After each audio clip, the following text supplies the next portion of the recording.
I have to issue a warning. The reason they're inescapable is that we live some answer to these questions every day. Sidetrack, killing the one, but sparing the five. Here's our first question. How many would turn the trolley car onto the side track? Raise your hands.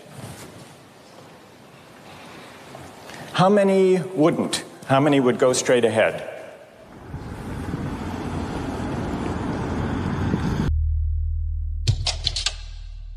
Ignoring all international laws.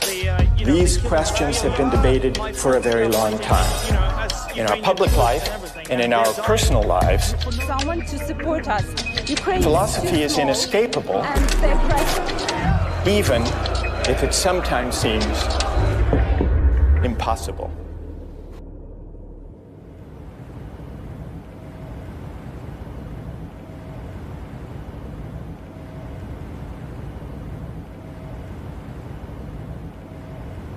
Every solution, every theory always has its own flaw. Yeah. So how about your solution? What kind of flaw it is? Right. Yeah. Well, what flaws have you identified? Let's start with that. I don't know. Maybe too idealistic. Too idealistic? Yeah. You think so? I don't know.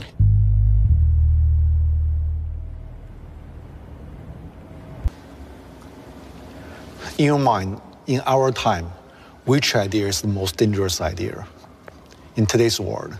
I would say that the forces today that are most dangerous are the versions of religious fundamentalism or of hyper-nationalism or of ideological purity that all draw in one way or another on the idea that moral truths and human truths are singular, that there's only one way of interpreting our past, there's only one historical end or destination, there's only one true way of interpreting religious and spiritual traditions. Because what this misses, well, it leads to dangerous politics, but it also misses the deep pluralism of the human experience. So how about the Silicon Valley philosophy? It's techno-driven ideology? Yeah. I would say it's a version of this. Because the most extreme versions of Silicon Valley techno-utopianism, some have a more specific term of transhumanism or singularity, because they too think that history is on their side. They too think that as technology develops and as generative AI develops, we will be transcending the messy, contentious, pluralist human projects and arriving at a kind of singularity where perhaps our minds will meld with machines. And the very idea that going to the moon or to Mars is kind of a natural outgrowth of this way of thinking, where they can start anew. It's the ambition really to start from scratch with a clean slate, to begin anew, unfettered, uncomplicated by disagreement, contestation, challenge, dialogue, controversy, where they can start anew and build a society from scratch that is not, as they might see it, weighted down by the controversies that arise whenever human beings gather in society. So there is something, it's fantastical, but it's also dangerous and hubristic, because it implies that they are the avatars, they are the pioneers, the initiators of this new frontier that breaks free from the messy need to negotiate, to discuss, to disagree, which is essential to the human experience.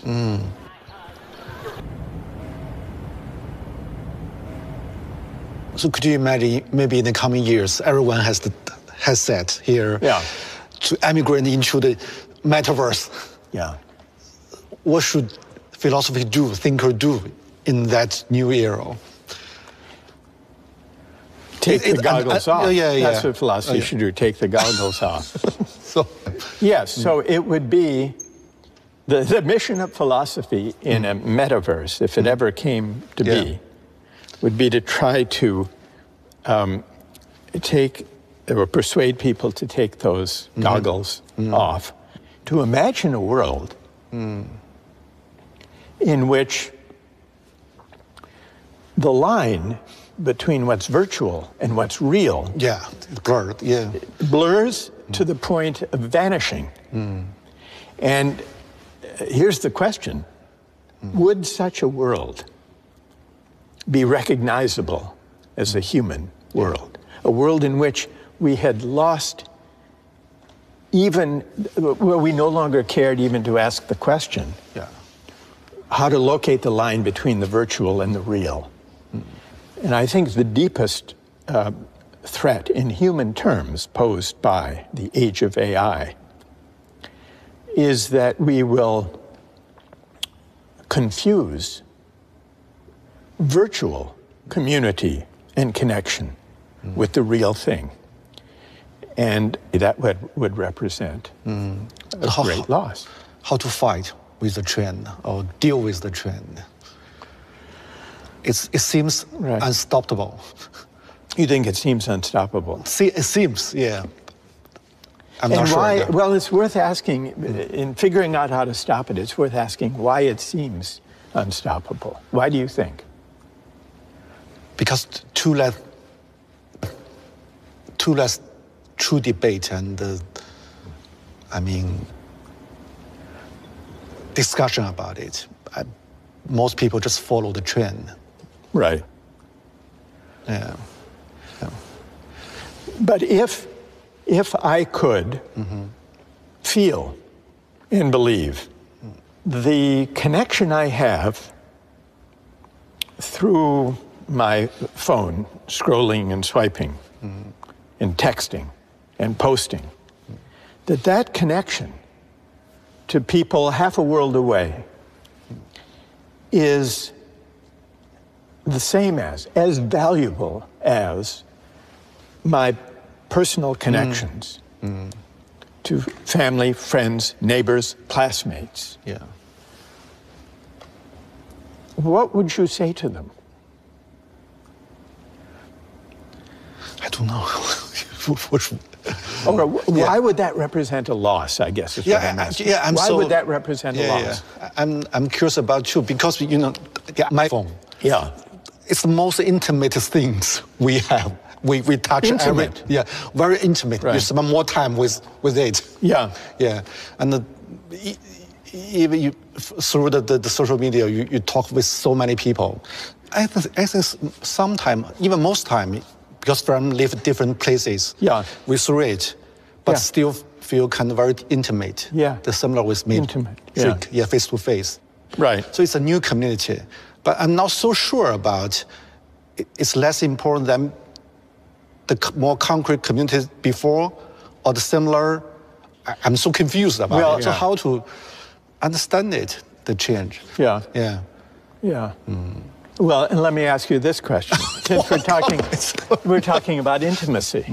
Intimacy is an important aspect of this. There are now AI-equipped devices, little robots, that you can buy. Let's say you have an aged parent or grandparent who's living alone, maybe in a nursing home, and who's lonely. And you visit them from time to time, but you can't be there every day. You can buy one of these robotic companions, and the robotic companion will carry on a conversation with your loved one, your grandmother, let's say. And let's suppose that your grandmother comes to regard that robotic, AI-driven companion as a friend, as an actual friend, sharing intimacies, asking advice. And suppose that this relieves the loneliness of your grandmother and makes her happier. She considers this her friend. Would that bother you, or would you welcome that? Welcome. You would welcome it? It doesn't bother me. Yeah. It doesn't bother you at all? Maybe not at all, maybe a little, but I accept it. You would accept it, but what's the little that bothers?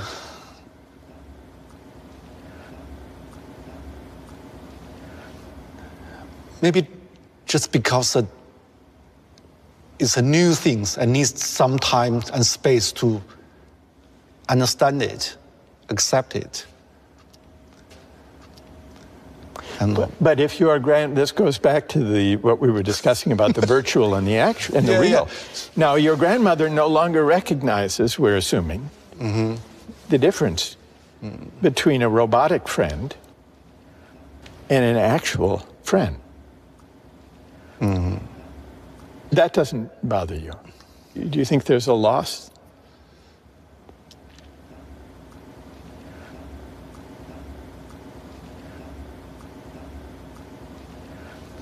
I think the new friend, the toy, is friend of her.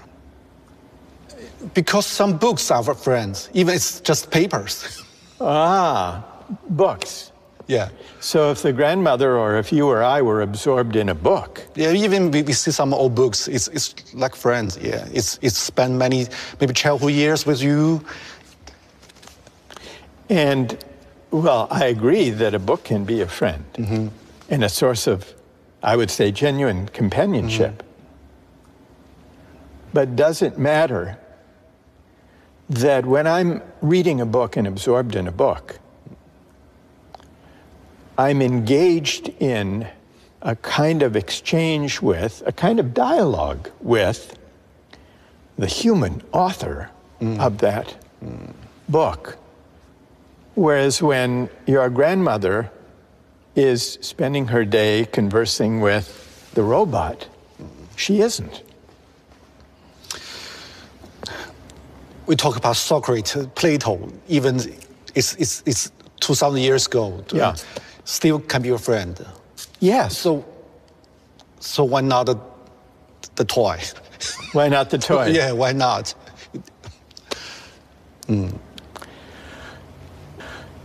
Because it's a machine. Yeah. Because. But yeah. Can it engage in dialogue? We've been talking a lot about dialogue. Yeah. Or put it this way, take a simple example, when we've... Maybe the toy speak like Socrates.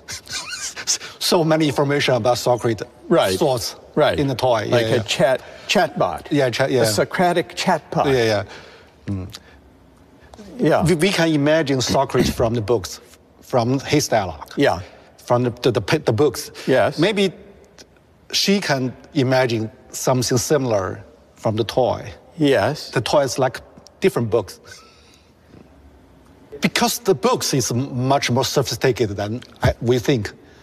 Even a book, it's more different layers. Maybe we just can touch it, maybe several layers, but more layers we still can't touch. Maybe. If the toy becomes a sophisticated chatbot that is programmed on Socrates or Dostoevsky. Yeah. Well, let me ask you this.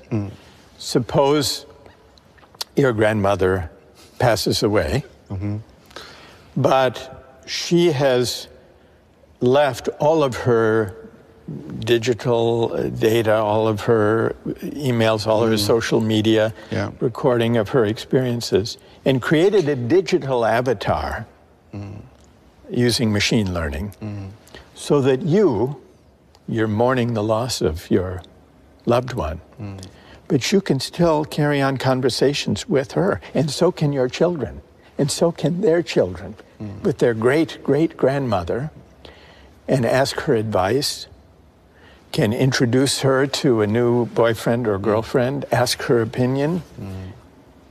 Now, in principle, machine learning, AI-generated chatbots, as they become perfected, could provide a kind of virtual immortality, in which case the line that's being blurred is not only between the virtual and the actual, but between living and not living. What about that?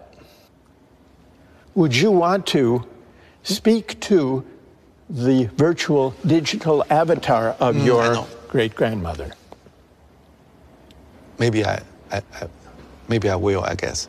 I would. Because because in those days we see picture of them. Yeah? Their letters. Photo.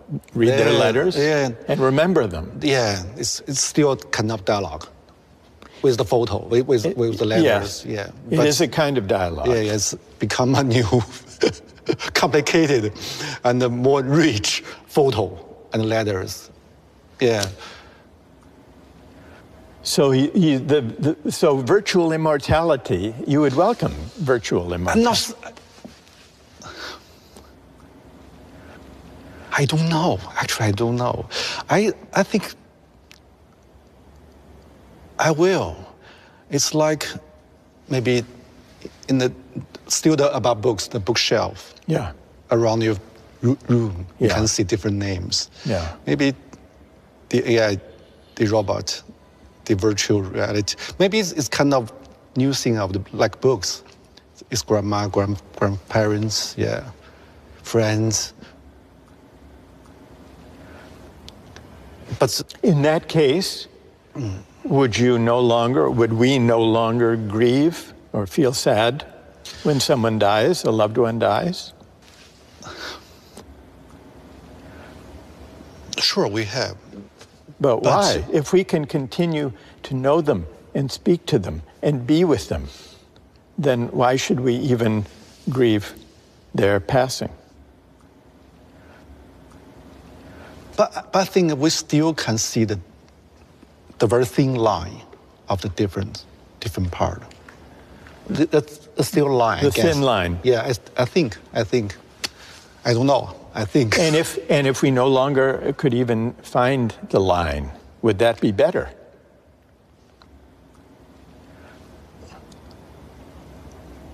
Or worse? No, I don't think so. It wouldn't be better. I don't think so. Because?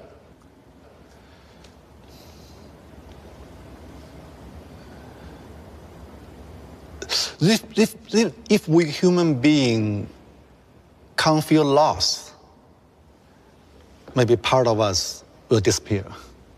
Yeah. But some new part will emerge. Maybe.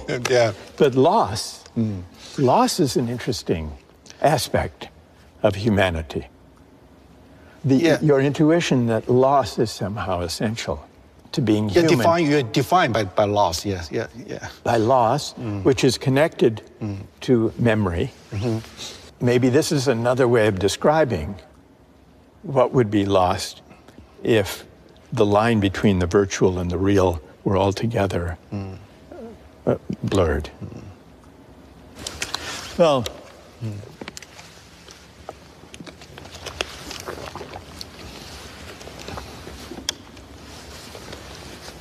so what can we do? So, what's your choice? The same question. What's your choice? I think there would be a loss. Will you accept it? I mean, but would I go to speak to the virtual avatar of my grandmother? Maybe as a curiosity to see how the machine worked, but not thinking that this was being in the presence of my grandmother. In fact, the idea of human presence and why it matters is one of the most important questions posed by new technologies and AI. It's another way of asking the questions we've been discussing just now. what is there about human presence that matters? I've thought about this in connection with teaching, because, as you know, we did an experiment some years ago and filmed and put the justice class online. Yeah. And we did it as an experiment. We did it to show that higher education should be a public resource, not just a private privilege. We had no idea what would come of it. We certainly didn't imagine that tens of millions of people would want to watch it, which is what happened, to watch lectures about philosophy. But it did raise the question then about what am I doing here in Sanders Theater at Harvard? If people can watch online, is there a difference between attending a class or a discussion or a dialogue virtually, online, and in person? And now it may depend on the subject. Some of my colleagues have made attendance at their lectures optional if they have video recorded ones. They say, well, you can watch it and get the content. You can learn the information from the lecture, sitting at home in your pajamas in bed, as well as sitting in the classroom. I don't see it that way, at least for my subject, because being here, sitting here and listening and engaging and wondering and puzzling and laughing and responding, I see that as something that is very difficult to replicate. Yeah, I agree. Yeah. Digitally. And yet, I'm interested in doing more and more experiments to see if we can create platforms for public discourse and dialogue, including global public discourse. I think we should explore that, in part because if we don't do it deliberately, then this entire technological apparatus and social media will simply be what we have today, which is a highly polarizing, mind-numbing, commercially driven form of communication that takes us further and further away from a healthy civic life. So I want to do experiments to create platforms for global discussion, using the internet, using new technologies. But I don't think it will ever be possible fully to replace the human presence that learning at its best and dialogue at its best requires. But do you think that's just a traditional old-fashioned view, maybe? I agree. I totally you agree with that? But but it's paradox because you mentioned in a classroom, in a theater. Yeah. You mentioned that in one interview said in Beijing, a taxi driver told you he watched your video. He told a colleague of mine. Yeah. You know, maybe for the Beijing taxi driver, for that moment, even very long distance from here, but he feel so intimate with your point of view, maybe more than the student here. Maybe. Yeah. Well, this was a thrilling, when I heard this story, that a Beijing taxi driver had been watching my lectures on justice. And he said his family was watching with him. This, for me, this single story was a reward, one of the greatest rewards I've experienced since we did this project. And so I think it's important to use technology to open access and to promote discussion and learning and mutual learning, and to try to go further to create back and forth dialogue, not just diffusing material, but enabling people to discuss across great distances. And yet, if that were all there was to human connection, then I think we would lose something. I think we would lose something. In fact, I would go further. I think part of what makes watching justice online compelling for that taxi driver in Beijing or anyone else is that what they are watching is not just me standing giving a lecture. Right. They are watching actual engagement in person. And that's part of what makes it compelling. Yeah, I you're think. right. You're quite right. Yeah. Would you agree? Yeah. Quite right. Yeah. Yeah.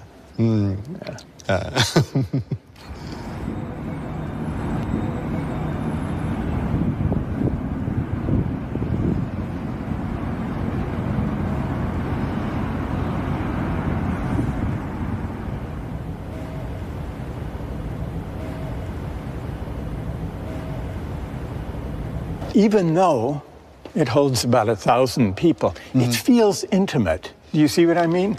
Yeah. Because it's banked, and people who are speaking can see one another. And it feels intimate. It feels like a seminar, almost. Yeah. And that's what I love about it. What kind of role the intimacy played in the thinking, in the debating? How important it is? It's very important because it allows for dialogue. What the intimacy creates is a sense of community and gradually building trust, where people can disagree with one another, but still with civility and mutual respect, and learn together. That's really the idea, to learn together.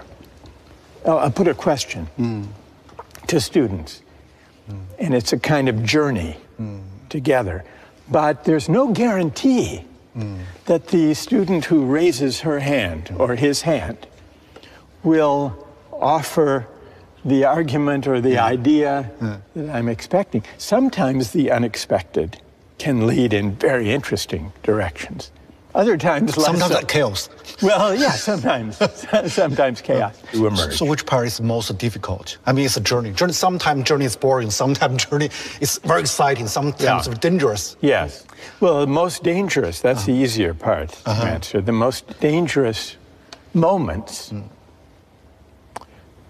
but in some ways the most important moments, are the ones where the questions we're discussing come closest to the personal feelings and convictions of students.